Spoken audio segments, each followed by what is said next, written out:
இயேசு கிறிஸ்துவின் இனிய நாமத்தில் வாழ்த்துக்கள். இந்த நாளிலும் அப்போஸ்தல நடபடிகள் 5வது அதிகாரம் 16வது வசனத்திலிருந்து 42வது வசனம் வரையிலும் நாம் கற்றுக்கொள்ளப் போகிறோம். அதிகார சிக்கலை அணுகிய முறை என்கிற தலைப்பின் கீழாக இந்த செய்தியை நாம் கற்றுக்கொள்ள முடியும். இன்றைக்கும் அநேக அதிகாரங்கள் நம்மை சுவிசேஷத்தை அறிவிக்க விடாதபடி தடுக்கிறதை பார்க்கிறோம். அதே போலத்தான் ஆதி சபையிலே முதலாக வந்த பிரச்சனை, அதிகார சிக்கலை இங்கே நாம் பார்க்க முடியும்.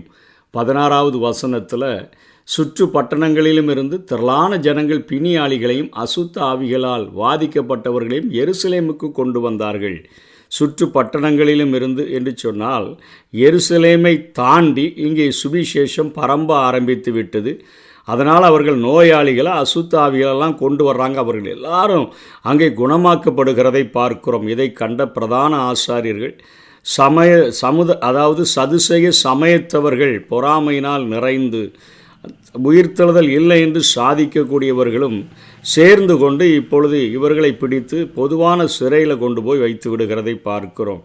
இரவு வேளையில் தேவதூதன் சிறைச்சாலை கதவை திறந்து தேவாலயத்தில் போய் ஜீவ வார்த்தைகள் அனைத்தையும் ஜனங்களுக்கு சொல்லுங்கள் என்றான். இப்பொழுது தண்டனை கிடைச்சதே இவர்கள் இயேசு கிறிஸ்துவை குறித்து பிரசங்கித்ததினால், தேவ வார்த்தைகளை ஜீவ வார்த்தைகளை பிரசங்கித்ததினால்தான் இவர்கள் சிறைச்சாலையில் அடைக்கப்பட்டார்கள். இப்பொழுது தேவதூதன் திறந்து விட்டு நீங்கள் எங்கேயாவது ஓடி போய் ஒளிஞ்சு கொள்ளுங்கன்னு சொல்லலை.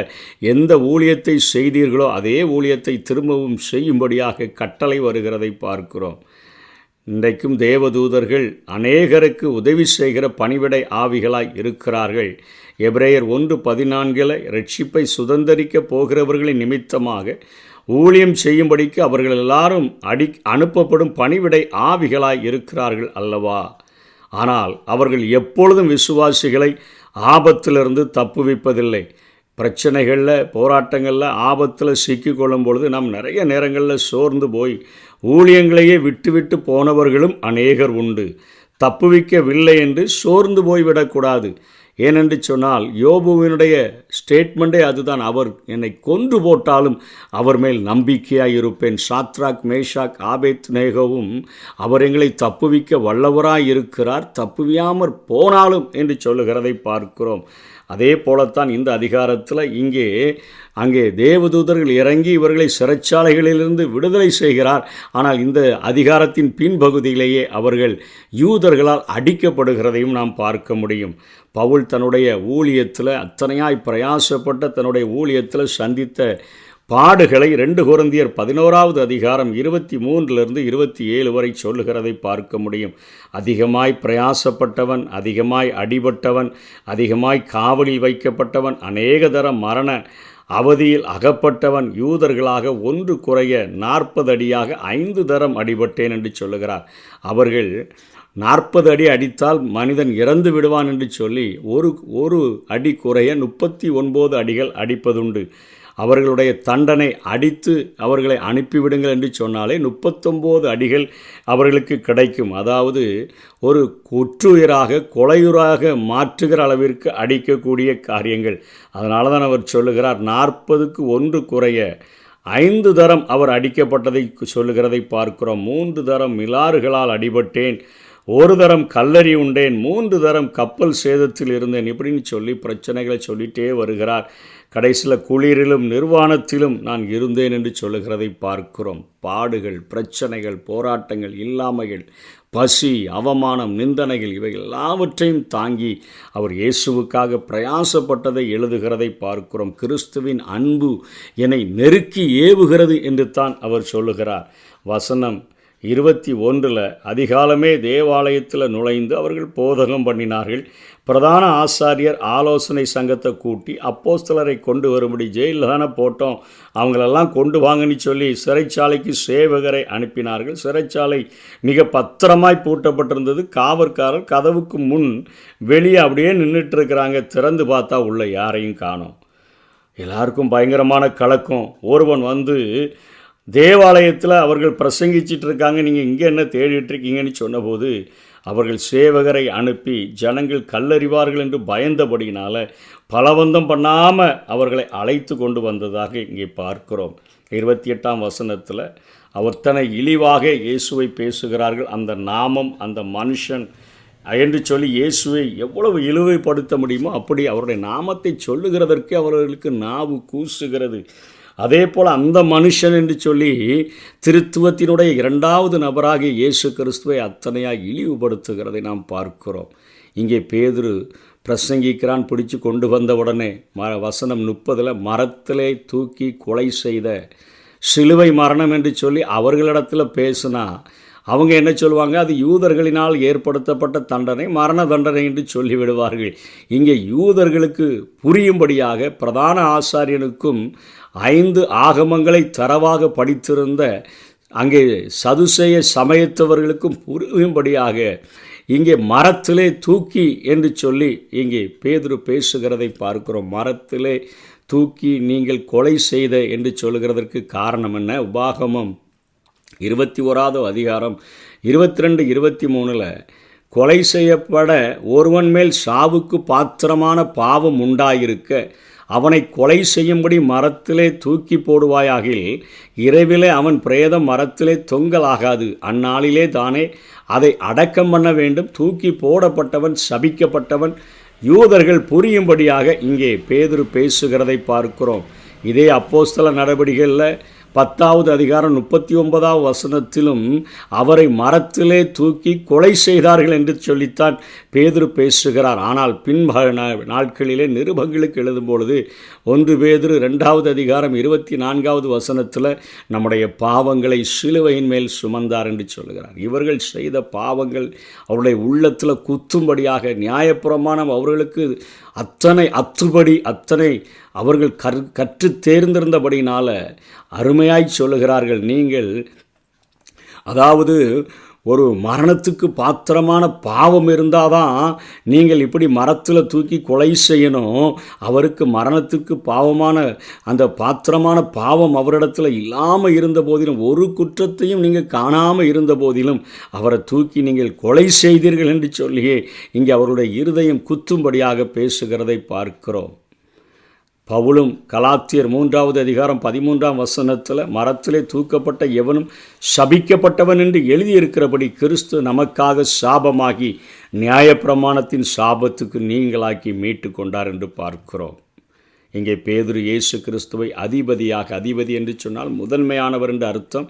அதிபதியாக, இரட்சகராக, உங்களுடைய மனம் திரும்புதலையும் பாவ மன்னிப்பையும் கொடுக்கிற அதிபதி அவர்தான், அவருடைய இரட்சகர் அவர்தான் என்று சொல்லி இத்தனை பிரச்சனைகளின் மத்தியிலும் தன்னுடைய ஊழியத்தை அவர் அங்கே நிறுத்திவிடவில்லை, தொடர்ந்து பேசுகிறதை பார்க்கிறோம்.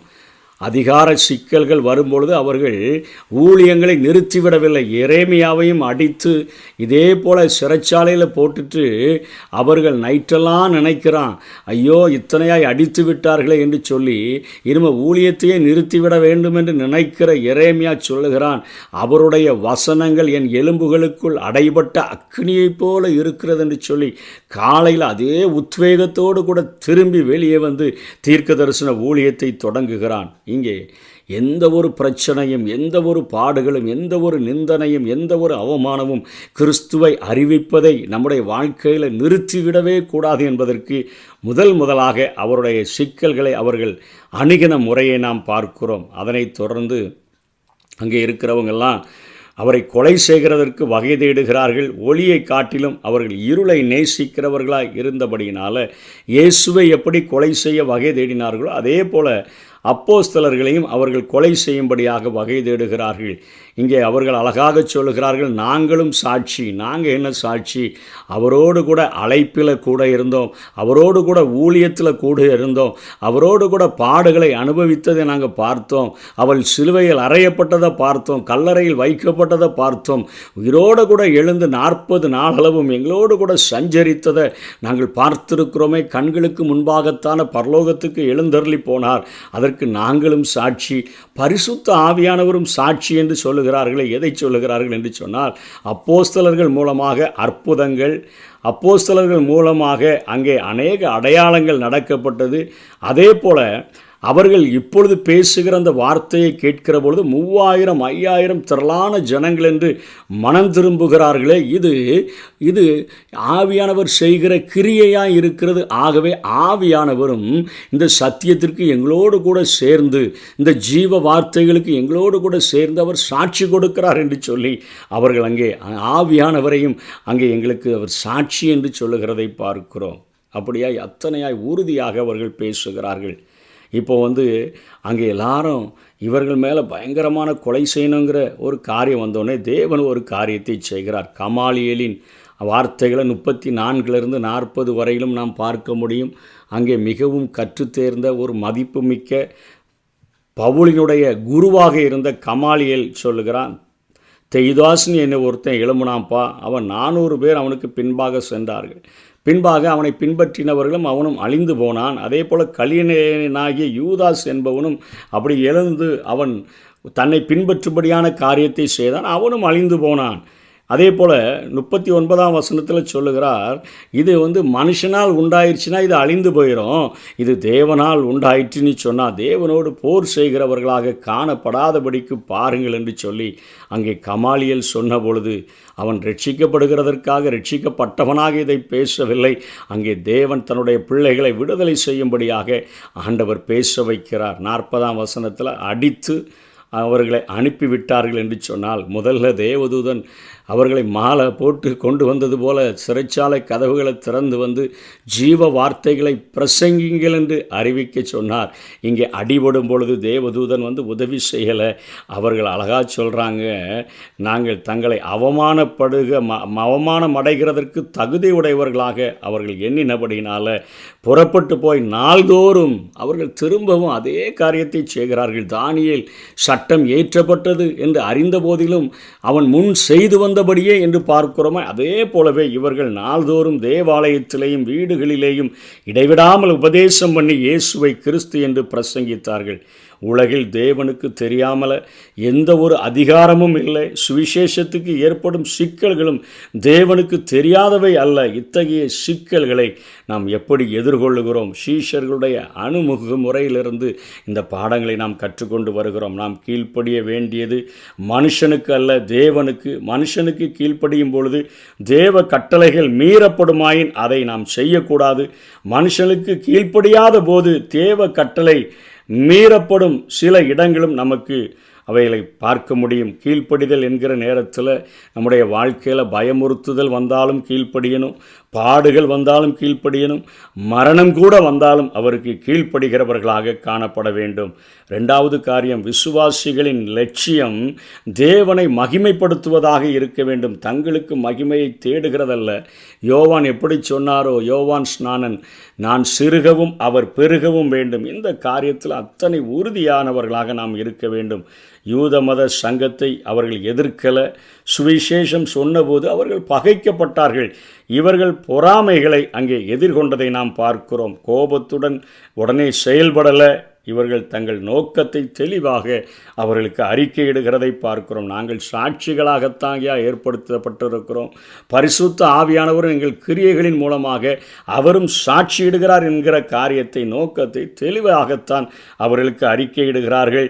போராட்டங்கள் நடத்தவில்லை. தங்களோடு கூட சேர்ந்தவர்கள் 3000 5000 திரளான பேர் சேர்ந்து விட்டார்கள். அதனால் ஒரு போராட்டத்தை நடத்திடுவோம் அல்லது ஒரு உண்ணாவிரதத்தை இருந்துருவோம்னு சொல்லி அவர்கள் இன்றைக்கும் மனிதர்கள் போராடுகிறது போல போராடுகிறதில்லை. அவர்கள் தெளிவாக அந்த காரியங்களை அறிக்கையிடுகிறதை பார்க்கிறோம். தண்டனையை வாங்கி கொண்டே தொண்டினை அவர்கள் நிறுத்திவிடாமல் தொடர்ந்ததையும் நாம் பார்க்கிறோம். அவமானத்தை வெகுமானமாக கருதி மிக மகிழ்ச்சியுடன் மீண்டும் அவர்கள் பிரசங்கித்ததை பார்க்கிறோம். தன்மான பிரச்சனையாக எடுக்காமல் சுவிசேஷத்திற்காக தங்களையே தியாகம் செய்ய அவர்கள் ஆயத்தமாய் இருந்ததை நாம் பார்க்கிறோம். இதனால் சுவிசேஷம் முற்றுப்புள்ளி அடையாமல் அங்கே முன்னேறி கொண்டிருந்ததைத்தான் இந்த பகுதிகளை காண்கிறோம். ஆகவே இந்த நாட்களிலும் அந்த நாட்களிலும் சந்தித்த பிரச்சனைகள் சத்ருவினால் உண்டானவைகள் தான்.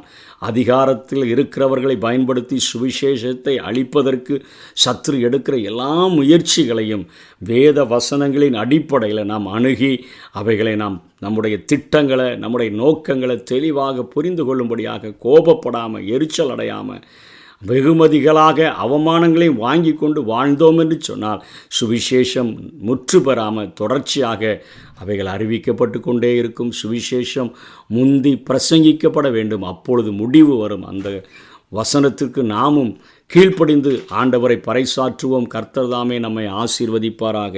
ஆமென்.